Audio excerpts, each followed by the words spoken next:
Hi friends, I hope this finds you well today, and welcome to week 9 of Deeply Rooted. And this week we're going to talk about something a little hard, a little challenging, and that's forgiveness.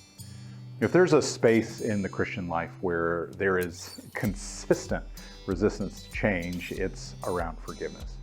And we encounter resistance because forgiveness is a very difficult practice. It is hard for us to forgive. I mean, there are few aspects of the Christian life more challenging than living a life that is geared towards things like forgiveness, things like healing, things like reconciliation. I mean, it's challenging to accept apologies from people that have hurt or harmed us. It's hard to ask forgiveness when we've done something wrong to someone else.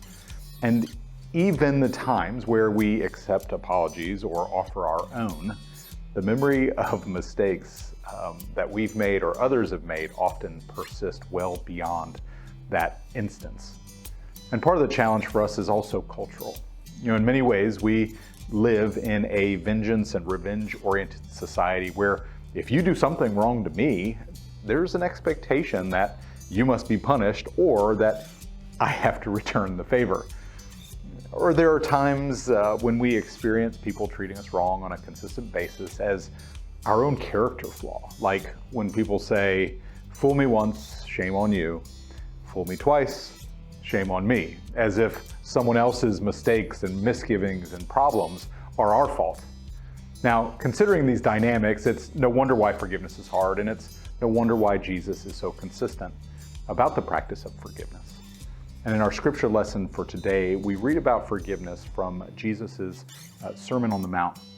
The Sermon on the Mount is considered to be Jesus' penultimate and primary teaching, encapsulating a portion of the Gospel according to Matthew, basically chapters 5 to 7. The early church focused much of its teaching and most of its life together around the Sermon on the Mount and what it meant to live in a way that reflected Jesus' teaching in their day-to-day life.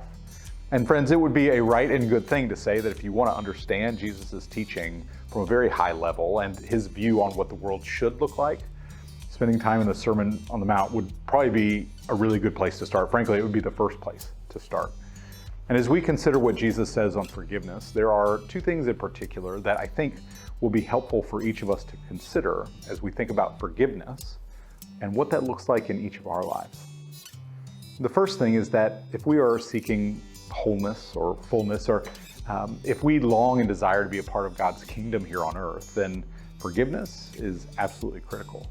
Wholeness and fullness are simply not possible without the practice of forgiveness, because in this life, we are going to make mistakes, and other people around us are going to make mistakes as well.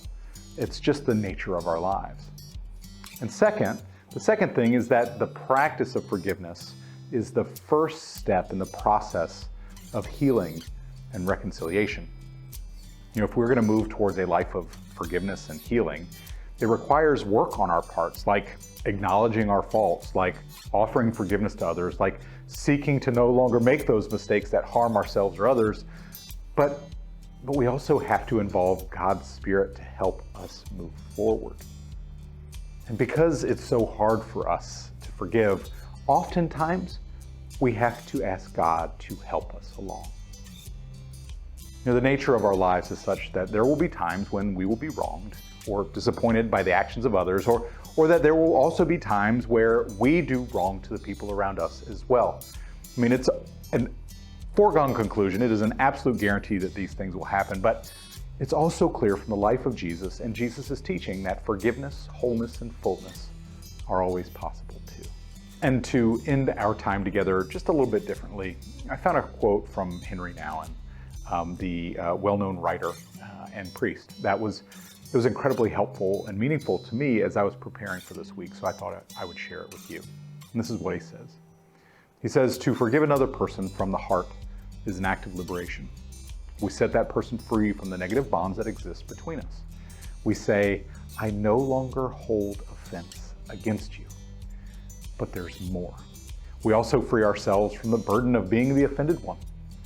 As long as we do not forgive those who have wounded us, we carry them with us, or worse, hold them as a heavy load.